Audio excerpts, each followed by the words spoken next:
Good morning, dear students. Myself Jaya Tripathi and today I am going to teach you Hindi. आज हम कक्षा 5 की हिंदी पाठ्य पुस्तक सारांश का पहला पाठ हिमालय के प्रति नामक कविता पढ़ेंगे. इस कविता के रचयिता रमानाथ अवस्थी जी हैं. तो चलिए शुरू करते हैं. भारत के लिए हिमालय का बहुत महत्व है. कवि हिमालय के प्रति अपनी श्रद्धा भावना की अभिव्यक्ति करता है. वह हिमालय की महानता का गुणगान करते हुए उसे बार बार नमन करता है. यह हिमालय भारत का शीश है. इस कविता में कवि भारत के लिए हिमालय का महत्व बता रहे हैं. कवि कहते हैं कि हिमालय भारत का शीश है. कवि हिमालय के प्रति अपनी श्रद्धा भावना की अभिव्यक्ति करते हैं और वह हिमालय की महानता का गुणगान करते हुए उसे बार बार नमन करना चाहते हैं. तो चलिए अब हम कविता की इन पंक्तियों को पढ़ते हैं. भारत के शीश हिमालय को है मेरा बारंबार नमन. सबसे पहले जिसके माथे पर सूरज तिलक लगाता है, जिसके यश को सागर अपनी अनगिन लहरों से गाता है, जिसकी ऊंचाई पर मैं ही क्या गर्वित भारत माता है. आप भी मेरे साथ दोहराएं. भारत के शीश हिमालय को है मेरा बारंबार नमन. सबसे पहले जिसके माथे पर सूरज तिलक लगाता है, जिसके यश को सागर अपनी अनगिन लहरों से गाता है, जिसकी ऊंचाई पर मैं ही क्या गर्वित भारत माता है.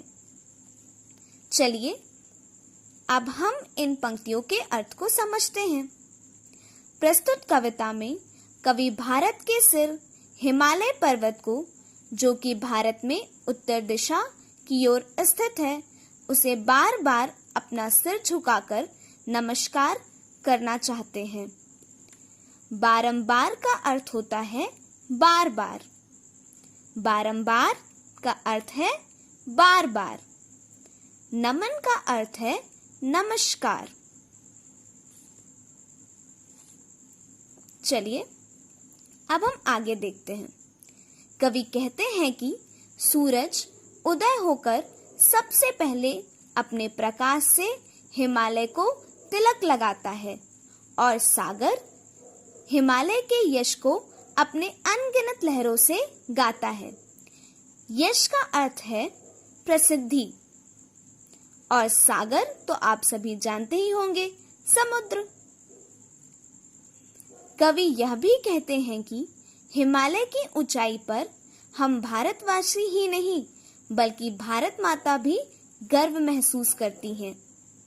गर्वित का अर्थ है गर्व महसूस करना.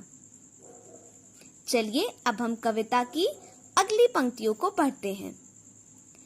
जननी के इस गौरव गिरि की आरती सजाता नील गगन, जिसके चरणों पर धरती और बाहों में गंग जमुन जल है, जिसके नैनों का काजल ही उड़कर बनता बादल दल है. पर्वत कैसे कह दूं इसको, यह तो मेरा तीर्थ स्थल है. चलिए पुनः दोहराते हैं. जननी के इस गौरव गिरि की आरती सजाता नील गगन, जिसके चरणों पर धरती और बाहों में गंग जमुन जल है, जिसके नैनों का काजल ही उड़कर बनता बादल दल है. पर्वत कैसे कह दूं इसको, यह तो मेरा तीर्थ स्थल है. कवि कहते हैं कि भारत माता के गौरव गिर अर्थात हिमालय पर्वत जिस पर उन्हें गर्व है, उसकी आरती नील गगन. नील गगन का अर्थ होता है नीला आसमान सजाता है. कवि कहते हैं कि हिमालय पर्वत के पैरों के पास धरती है और उसकी बाहों में गंगा और जमुना का पानी है। चरणों का अर्थ होता है पैर और जल का अर्थ होता है पानी। उसकी आंखों का काजल ही उड़कर आसमान में बादलों का दल बनाते हैं। नैनों का अर्थ होता है आंख। हिमालय पर्वत की आंखों का काजल ही उड़कर आसमानों में बादलों के दल को बनाते हैं।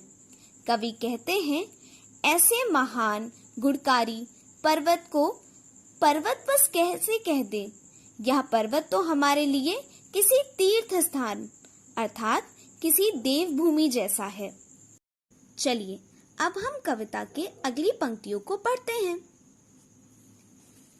इस तीरथ के दर्शन से ही मानस बन जाता है दर्पण, यूं तो इसने सबकी उन्नति अपनी ही जैसी चाही है। सबके संग सच्चाई और सुंदरता की नीति निभाही है, पर कभी किसी से झुका नहीं, इसका इतिहास गवाही है। ऐसे गर्वोन्नत प्रहरी पर न्योछावर मेरा तन मन धन, भारत के शीश हिमालय को है मेरा बारंबार नमन। आप भी मेरे साथ पुनः दोहराएं। इस तीरथ के दर्शन से ही मानस बन जाता है दर्पण, यूं तो इसने सबकी उन्नति अपनी ही जैसी चाही है। सबके संग सच्चाई और सुंदरता की नीति निभाही है, पर कभी किसी से झुका नहीं, इसका इतिहास गवाही है।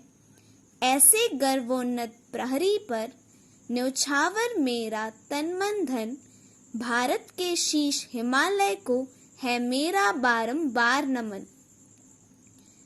चलिए अब हम इन पंक्तियों के अर्थ को समझते हैं।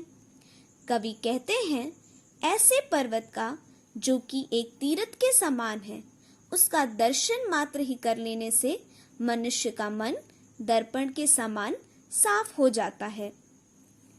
दर्शन का अर्थ होता है देखना, मानस का अर्थ है मन और दर्पण का अर्थ होता है शीशा।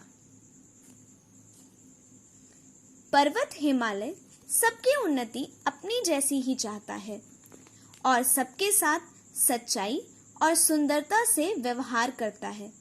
वह कभी भी किसी के सामने झुका नहीं है, इस बात की गवाही इतिहास भी देता है। और ऐसे पर्वत पर कवि को गर्व है। कवि ऐसे गर्व से बढ़ने वाले पहरेदार पर अपना सब कुछ तन मन धन न्योछावर करना चाहते हैं। मुझे आशा है कि आप सभी को यह कविता अच्छे से समझ में आई होगी। तो आपके लिए आज का होमवर्क है कि आपको कविता की पहली 8 लाइनें याद करके मुझे सुनानी है। धन्यवाद।